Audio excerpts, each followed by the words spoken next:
Hi hello ವೀಕ್ಷಕರೇ, ನಮಸ್ಕಾರ ನಿಮ್ಮೆಲ್ಲರಿಗೂ. Welcome to drive in kitchen. Drive in ಕಿಚನ್ಗೆ ಆತ್ಮೀಯ ಪ್ರೀತಿಯ ಸ್ವಾಗತ. ಹಾಗೆಯೇ ಮೊದಲೇದಾಗಿ ಯಾರೆಲ್ಲ ಈ ವಿಡಿಯೋನ ನೋಡ್ತಾ ಇದ್ದೀರೋ ತಮ್ಮೆಲ್ಲರಿಗೂ ಡ್ರೈವ್ ಇನ್ ಕಿಚನಿಂದ ಮತ್ತು ನನ್ನ ಕಡೆಯಿಂದ ನಿಮಗೆ ಪ್ರೀತಿಯ ಧನ್ಯವಾದ.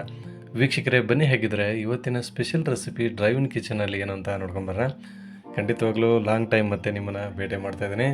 ವೀಕ್ಷಕರೇ, ನಮ್ಮ ಮನೆಯಲ್ಲೇ ಇರುವ ಪದಾರ್ಥಗಳೊಂದಿಗೆ ಇದನ್ನು ಈಸಿಯಾಗಿ ಮಾಡ್ಕೊಬೋದು. ಒಂದು ಅರ್ಧ ಬಟ್ಲು ಕೊಬ್ಬರಿ ಇದ್ದರೆ ಸಾಕಾಗುತ್ತೆ. ಹಸಿ ಕೊಬ್ಬರಿಯಿಂದ ಈ ರೆಸಿಪಿನ ಮಾಡ್ಕೊಳ್ಳೋಣ. ವೀಕ್ಷಕರೇ, ಬನ್ನಿ ಹೇಗಿದ್ರೆ ವಿಡಿಯೋನ ಸ್ಟಾರ್ಟ್ ಮಾಡೋಣ. ಇದೇ ಮೊದಲೇ ಸರಿ ನೀವೇನಾದರೂ ಡ್ರೈವ್ ಇನ್ ಕಿಚನ್ಗೆ ಭೇಟಿ ನೀಡಿದರೆ ದಯವಿಟ್ಟು ಮರಿಬಿಡಿ ಸಬ್ಸ್ಕ್ರೈಬ್ ಮಾಡಿ, ಹಾಗೆ ಬೆಲ್ಲೈಕನ್ನ ಕ್ಲಿಕ್ ಮಾಡಿ ಆಲ್ ಅಂತ ಸೆಲೆಕ್ಟ್ ಮಾಡಿ. ವೀಕ್ಷಕರೇ, ಸ್ವಲ್ಪ ಖಾರಕ್ಕೆ ಹಸಿಮೆಣಸಿನಕಾಯಿ ಹಾಗೆ ಒಂದು 2 ಒಣ ಮೆಣಸಿನಕಾಯಿನ ತೊಗೊಂಡಿದ್ದೇನೆ. ಸ್ವಲ್ಪ ಕರಿಬೇವಿನ ಎಲೆಗಳು ಇಷ್ಟಾದರೆ ಸಾಕಾಗುತ್ತೆ. 1 ಅಥವಾ 2 ಕ್ಯಾಪ್ಸಿಕಮ್ನ ಈ ಥರ ಸ್ಲೈಸಾಗಿ ಉದ್ದಾಗಿ ಕಟ್ ಮಾಡಿ ಇಟ್ಕೊಳ್ಳಿ.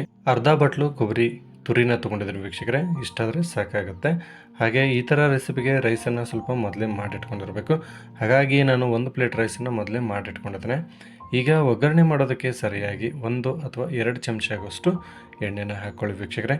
ಎಣ್ಣೆ ಚೆನ್ನಾಗಿ ಕಾದಾದ ಮೇಲೆ ಸ್ವಲ್ಪ ಕಡಲೆಬೇಳೆ ಹಾಕ್ಕೊಳ್ತಾ ಇದ್ದೀನಿ, ಹಾಗೆ ಉದ್ದಿನಬೇಳೆ ಮತ್ತು ಕಡಲೆಬೇಳೆ ಸ್ವಲ್ಪ ಕೆಂಪು ಬಣ್ಣ ಅಂದರೆ ಕಂದು ಬಣ್ಣ ಬರೋಂಗೆ ಫ್ರೈ ಮಾಡ್ಕೊಳ್ಳಿ. ನೋಡಿ, ಇಷ್ಟಾದರೆ ಸಾಕಾಗುತ್ತೆ.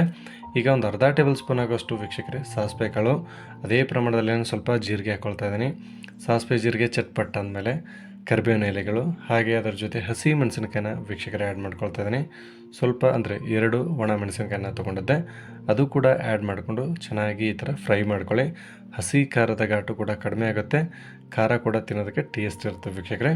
ಈಗ ಕ್ಯಾಪ್ಸಿಕಮ್ಮು ಇದನ್ನು ಇದೇ ಥರನೇ ಸ್ಲೈಸಾಗಿ ಕಟ್ ಮಾಡಿ ಇಟ್ಕೊಂಡಿರ್ಬೇಕು ವೀಕ್ಷಕರೇ.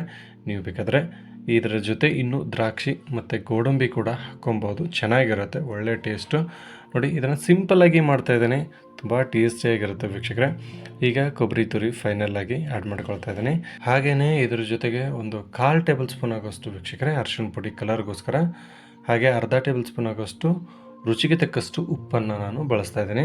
ಖಂಡಿತ ನಿಮಗೆ ಯಾವುದೂ ಮಸಾಲೆ ಇಲ್ಲದೇ ಈ ಥರ ನಿಮ್ಮ ರುಚಿ ಅನುಗುಣವಾಗಿ ಉಪ್ಪು ಮತ್ತು ಖಾರನ ಹಾಕ್ಕೊಂಡು ಚೆನ್ನಾಗಿ ಇದನ್ನು ಫ್ರೈ ಮಾಡಿ ವೀಕ್ಷಕರೇ. ಒಳ್ಳೆ ಕಲರು, ತುಂಬ ಟೇಸ್ಟ್ ಇರುತ್ತೆ ಮಾಡಿಕೊಂಡು ಟೇಸ್ಟ್ ಮಾಡಿದ್ರೆ. ನೋಡಿ, ಈಗ ಫೈನಲ್ಲಾಗಿ ಇದೆಲ್ಲ ಫ್ರೈ ಆದಮೇಲೆ ಈ ಥರ ರೈಸನ್ನು ಒಂದು ಸ್ವಲ್ಪ ಹುಡಿಯಾಗಿ ಮೊದಲೇ ಮಾಡಿಟ್ಕೊಂಡಿರಬೇಕು ವೀಕ್ಷಕರೇ. ಚೆನ್ನಾಗಿ ರೈಸನ್ನು ಈ ಥರ ಆ್ಯಡ್ ಮಾಡಿಕೊಂಡು ಮಿಕ್ಸ್ ಮಾಡಿ ಒಳ್ಳೆ ಕಲರು. ನೀವು ಬೇಕಾದರೆ ಹುಳಿಗೋಸ್ಕರ ಸ್ವಲ್ಪ ನಿಂಬೆಹಣ್ಣಿನ ಜ್ಯೂಸನ್ನು ಹಾಕ್ಕೊಬೋದು, ಹಾಗೆ ದ್ರಾಕ್ಷಿ ಗೋಡಂಬಿ ಕೂಡ ಹಾಕ್ಕೊಂಡು ಮಾಡ್ಕೊಬೋದು ವೀಕ್ಷಕರೇ. ಮುಂದಿನ ದಿನಗಳಲ್ಲಿ ಖಂಡಿತವಾಗಲೂ ಅದೇ ಥರನೇ ಒಂದು ಸರಿ ಮಾಡಿ ತೋರಿಸ್ತೇನೆ. ಈಗ ಫೈನಲ್ಲಾಗಿ ವೀಕ್ಷಕರೇ, ರೈಸು ಸವಿಯಲು ಸಿದ್ಧ. ನಾವೀಗ ಇದನ್ನು ಒಂದು ಪ್ಲೇಟ್ಗೆ ಸರ್ವ್ ಮಾಡಿಕೊಂಡು ಟೇಸ್ಟ್ ಮಾಡೋಣ ಬನ್ನಿ. ನೋಡಿ ವೀಕ್ಷಕರೇ, ಖಂಡಿತವಾಗ್ಲೂ ನೋಡೋದಕ್ಕೆ ಎಷ್ಟು ಚೆನ್ನಾಗಿ ಕಾಣಿಸ್ತಿದೆಯೋ ಹಾಗೆಯೇ ಇದರ ರುಚಿ ಕೂಡ ಅಷ್ಟೇ ಚೆನ್ನಾಗಿರುತ್ತೆ. ಮಿಸ್ ಮಾಡ್ದೇ ನೀವು ಕೂಡ ಒಂದು ಸಾರಿ ಇದನ್ನು ಮಾಡಿಕೊಂಡು ಟೇಸ್ಟ್ ಮಾಡಿ, ಹೇಗಿತ್ತಂತ ಕಮೆಂಟ್ ಮೂಲಕ ತಿಳಿಸಿ. ಹಾಗೆಯೇ ಇನ್ನೂ ನಿಮಗೋಸ್ಕರ ಅತಿ ಹೆಚ್ಚಿನ ರೆಸಿಪಿಗಳನ್ನು ನಾವು ಡ್ರೈವ್ ಇನ್ ಕಿಚನಲ್ಲಿ ಅಪ್ಲೋಡ್ ಮಾಡ್ತೇವೆ. ಹಾಗಾಗಿ ನಿಮ್ಮ ಸಹಕಾರ ಸಪೋರ್ಟು ತುಂಬಾ ಮುಖ್ಯ. ಇನ್ನೂ ನೀವೇನಾದರೂ ಡ್ರೈವ್ ಇನ್ ಕಿಚನನ್ನು ಸಬ್ಸ್ಕ್ರೈಬ್ ಮಾಡಿಲ್ಲ ಅಂದರೆ ದಯವಿಟ್ಟು ಸಬ್ಸ್ಕ್ರೈಬ್ ಮಾಡಿ, ಹಾಗೆ ಬೆಲ್ಲೈಕನ್ನ ಕ್ಲಿಕ್ ಮಾಡಿ ಆಲ್ ಅಂತ ಸೆಲೆಕ್ಟ್ ಮಾಡಿ. ವೀಕ್ಷಕರೇ, ಈ ವಿಡಿಯೋ ನೋಡಿದ ಪ್ರತಿಯೊಬ್ಬರಿಗೂ ಡ್ರೈವ್ ಇನ್ ಕಿಚನಿಂದ ಮತ್ತು ನನ್ನ ಕಡೆಯಿಂದ ನಿಮಗೆ ಪ್ರೀತಿಯ ಧನ್ಯವಾದ. ಸಿಗೋಣ ಮತ್ತೆ ಮುಂದಿನ ವಿಡಿಯೋದಲ್ಲಿ. ಅಲ್ಲಿವರೆಗೂ ನಮಸ್ಕಾರ.